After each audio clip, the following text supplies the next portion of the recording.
13 years ago today, Beatrice de Rijk became the first female licensed Dutch aircraft pilot. This pioneering aviator was born in Surabaya, modern-day Indonesia in the Dutch East Indies, to a Java mother and a Dutch father.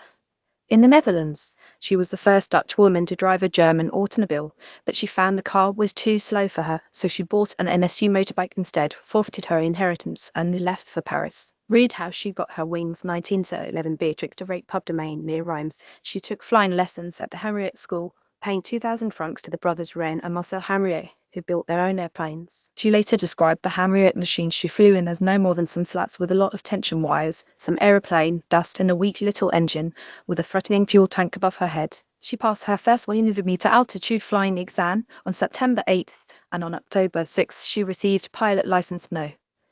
650 from the Aero Club de France, becoming the first Dutch woman and the sixth woman in the world to get her pilot's license. She changed the year of her birth to 1888 on her license as she had to show it so often. In 1948, de Rijk and other aviation pioneers were invited as guests of honor to attend the flying celebration to mark the 40th anniversary of the Royal Dutch Airline Association. On October 6, 1951, she was honored for earning her pilot's license 40 years earlier. More good news on this day. Jacopo Paris Euryalus, the earliest surviving opera, premiered in Florence 2006, and Sir Thomas Edison projected his first motion picture in 1800, and the High Court of Australia presided for the first time 1930. The Jazz Singer opened in theatres. The first prominent talking movie in 1930, the Pope John Paul Roman joined Jimmy Carter, becoming the first pontiff to visit the White House. 1916, became a republic. 1920, and the U.S. Supreme Court effectively allowed same-sex marriage to proceed in 11 states when it refused to review federal court rulings to overturn state bans. 8 years ago today, scientist Albert Sabin announced that his oral polio vaccine was ready for testing. With the menace of polio growing, complicated by the fact that there were 3 different strains of the crippling disease, Jonas Salk developed a vaccine given by injection, but it was only effective in preventing complications of polio and did not prevent the initial infection. By carrying out autopsies of polio victims, Sabin was able to demonstrate that the polio virus multiplied and attacked the intestines before it moved to the central nervous system. He developed an oral vaccine to beat the font of sugar cubes that stimulated antibody production. Recipients of his live attenuated oral vaccine included himself, family, and colleagues. The Polish-American medical researcher worked with Russian colleagues to prove its extraordinary effectiveness and safety as it worked in the intestines to block the poliovirus from entering the bloodstream.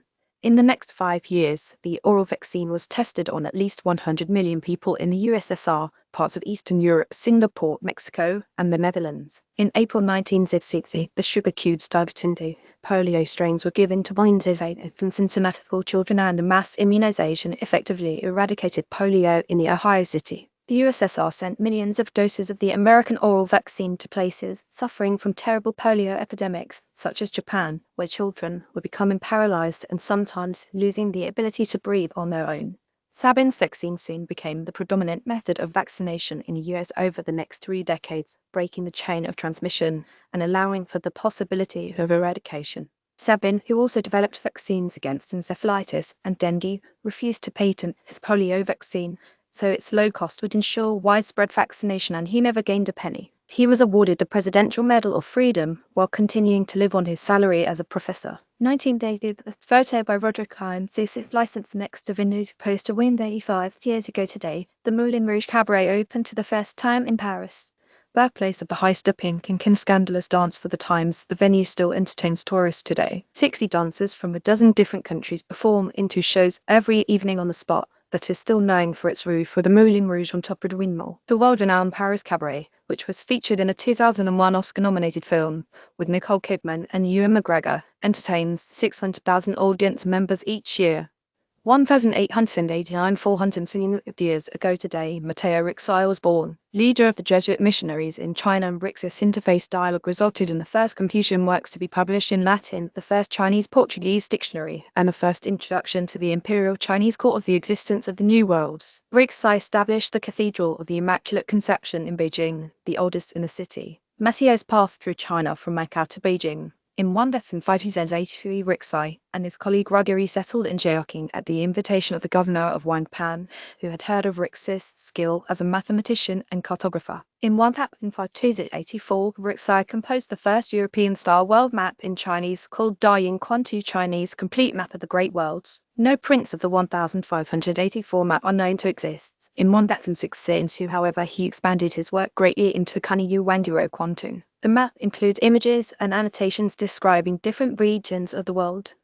Africa is noted to have the world's highest mountain and longest river. The brief description of North America mentions humped oxen or bison tuffnu, feral horses, Iman, and names Canada, Jind. The map identifies Florida as Hud, the land of flowers.